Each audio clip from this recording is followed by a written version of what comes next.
Hey guys, this is Downphoenix and welcome to the May 2016 pickups video. Here's a little preview of what I picked up. I actually picked up some retro stuff, which is kind of unusual for me because I've been kind of out of the game for a while. But these games, I just had a great deal on them, and we're just going to go ahead and, well, actually before we get right to it, I just hit 1,500 subscribers, and I want to thank you guys very much for tuning in. I've actually got the Dark Souls 3 keychain that I still need to give away. It's from the Dark Souls 3 Comic-Con video I did about 2 months back, and so we're going to give one of those away, and we're going to give a second one away to anybody that replies to the comments of this video. So there's 2 Dark Souls 3 keychains, 2 that we're going to give away. So, like I said, just make a comment, say whatever you want to say. First of all, got a must play. This is the only PS4 game I got this month, and it is Doom. Yes, the classic. And I did the reversible cover because, as you might know, it has that for the main cover. And I probably should have kept it that way so it's uniform the rest of the game. So I already have several games that aren't like that, so it's not that big of a deal, honestly. And I love the classic style, you know, the classic cover art. And that's why I decided to do it this way. The game obviously is not in there. It's because it's currently in the PlayStation 4. Gonna be played here very soon, you know. Probably get to streaming it tomorrow or the day after. Something of that nature. But actually, I'm going to probably be streaming a different game instead. This is for the Xbox 360. And this is actually a sealed game, so it's Midway Arcade Origins. It's actually got 30 plus games in HD. Classic Midway games, which Midway is one of my favorite old school arcade companies. And by the time this video is up, obviously I've already streamed.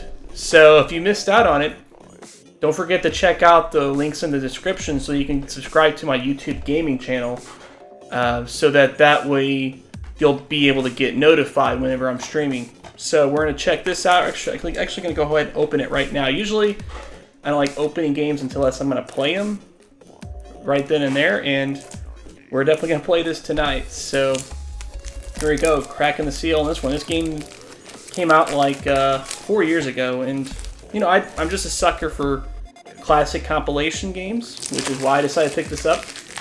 And so yeah, I think this was only on the 360 as well, if I'm not mistaken. I've never seen a PS3 copy, so we'll see. But yep, seal is broken.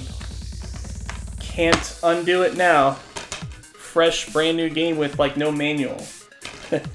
Which, that's pretty much the norm nowadays, but Midway Arcade Origins, this game was just a no-brainer for me. Same with Doom. I mean, I'm a huge fan of classic arcade games, I'm a huge fan of Doom.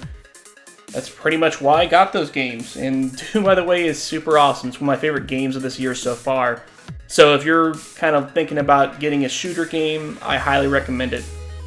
So now, we're going to go ahead and move on to a game that I used to have in my collection a long time ago, and that's the Legend of Zelda Collector's Edition. This game, I remember it used to fetch for quite a bit back in the day. I actually got really lucky and snagged it for just 10 bucks. I don't even have a GameCube controller anymore. I still got a Wii, but I don't know why I bought this. It's just, I just felt it was a good idea. You know, maybe I'll get a GameCube controller, maybe I'll sell it and make a little bit, I don't know. But this is a classic without a doubt. This is a very good series of ports of the original Legend of Zelda games, as well as Ocarina of Time and Majora's Mask. And up until the recent ports on the 3DS for Ocarina of Time and Majora's Mask, was the most up-to-date version of those you could play. Was right here. And yeah, I mean, I really like collecting for the GameCube. I got out of it a long time ago because, you know, I didn't really play the games as much as I used to back in the day, and for whatever reason, GameCube games go for more than PS2 or Xbox. I mean, Some of it's probably Nintendo fanboy and nostalgia reasons, you know, because why not? Nintendo games always go for a little bit more than the average companies. And I think another reason is because the Wii actually fully supported the GameCube games, so it kind of helped their longevity a little bit, whereas the Xbox only had limited backwards compatibility, and the PS2 was only backwards compatible with like the original PS3 models. So, I got it mixed up, but this was pretty much an obvious thing here.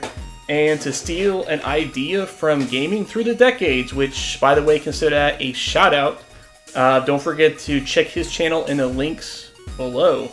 But I decided to steal his idea and show a little classic gameplay while I show off some classic games and why I bought them. I got a great deal on all of them, $3 a piece. They had a bunch of more good games out there, but I kind of had a limited amount of money to play with, and so I had to make sure I picked out the choicest games possible.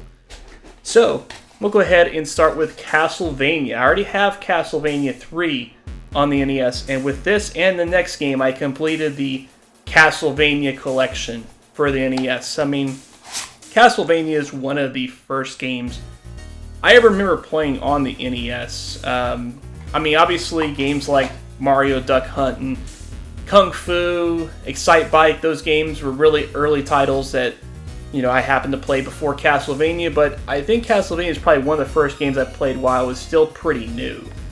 Because I think this game came out in like late 1987, early 1988, something like that.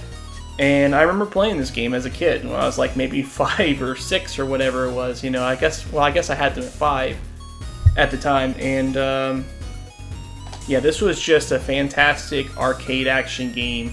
Unlike anything else that they've had at that time, really, for the NES, because, well, I mean, I guess not unlike anything else. I mean, you did have, like, say, you know, Metroid, for example. It was kind of an atmospheric and brooding game. But this one was one that was steeped in fantasy, you know, and classic horror and things like that, as opposed to, you know, like the sci-fi horror, which like Metroid was supposed to kind of emulate in a way. Plus, obviously, the gameplay is a lot more traditional, good old whip 'em up classic gameplay. And yeah, Castlevania. I mean, this is just a classic game. You know, I mean, this is pretty much an essential game to have in the NES library. And this one is almost as essential. And this is Castlevania 2: Simon's Quest. Yes. Obviously, if I was going to get Castlevania, might as well get Castlevania 2. I mean, this one's considered the black sheep of the three. You know, this is like the redheaded stepchild of the series. But, you know, this game is so innovative for what it did. I mean, yes, the translation is utter trash, and you kind of had to cheat a bit to actually complete the game. Like, I don't think I would have got anywhere in this game without Nintendo Power, because there's a lot of cryptic-ass stuff, and characters like NPCs constantly lie to you or make crap up. But this game was just so innovative with the way that it did things, you know, like with the way it did things. Now, it wasn't the best of these kinds of games on the NES. I would probably reward that to something like Faxanadu or something of that nature. But this one was still really good in the way that it played, and this obviously led as a precursor to the Castlevania games that we have today, like Symphony of the Night and all the great games on the Game Boy Advance and DS and so on. And so Castlevania 2 is just an obvious pick, you know. I mean, both of these, obviously, you know, the whole Castlevania trilogy on the NES is just worthwhile to play, without a doubt. Now we've got 1943, a Capcom classic shmup. This is probably one of the first shmups I played. This cartridge is a little dirty. I should get around to cleaning it up a bit, you know, and obviously I haven't went through the pins or nothing like that yet. I actually haven't played these games legitimately, so I don't know for sure if they work. But, you know, that's kind of a good story behind that, because my NES is kind of crappy right now. and so I'm kind of on the lookout for a new NES. But 1943 is definitely a must-play shmup. I mean, this is one of the original Capcom games from the late 80s that helped really cement their name from, like, the original Capcom NES games like Ghosts and Goblins, Gunsmoke, Commando, Section C, so on. They weren't bad games by any definition of the word, but they were kind of like a B-tier game publisher until we got to like Mega Man 2 and, you know, other classics like 1943 and Duck Hunt and some of the later NES games in the library. That's when they really started shining and stepping up toe-to-toe with Nintendo and Konami and so on. But 1943, it's just an awesome shmup. I mean, this is like one that I think any shmup fan can play. It's just so easy and fun and fast-paced, and I mean, it's just a nice, simple game. There's nothing wrong with it at all. And last, and in my opinion least, is Kid Icarus, which is not a bad game at all. And this one's actually got a lot of yellowing to the cartridge. Like, who knows if it's just a lot of dirt or what. But Kid Icarus, I'm not very good at this game, but it's a pretty innovative game for its time as well. This is definitely one of those Nintendo titles that probably didn't get as much love as it should have. Just kind of like that one right there. But Kid Icarus is just a classic. I mean, it really is. I mean, it just made sense to pick this one up. And yeah, I really don't know what else to say. This is a game that I probably should spend a lot more time on. I don't think I've ever gotten very far as a kid in this game. This game's difficulty is just ridiculous. This is like the Dark Souls of the 8-bit days, kind of. Well, that or Ghosts and Goblins or, you know, something of that nature. It's tough to say, you know. They're both very unforgiving games. But yeah, Kid Icarus is one that it was just worthy to add along with the rest of the collection. So hopefully you guys enjoyed the pickups for May 2016. Leave your thoughts in the comments below. Let me know what you guys picked up. And like I said, leave a comment and you'll be entered to win one of those Dark Souls 3 keychains. Do have to point out a disclaimer, US shipping only because expensive. You know, it's expensive to ship outside. Well, I might consider Canada because I'm sure with how small it is, it might not be too bad to Canada. So we'll see. But till then, Downphoenix out.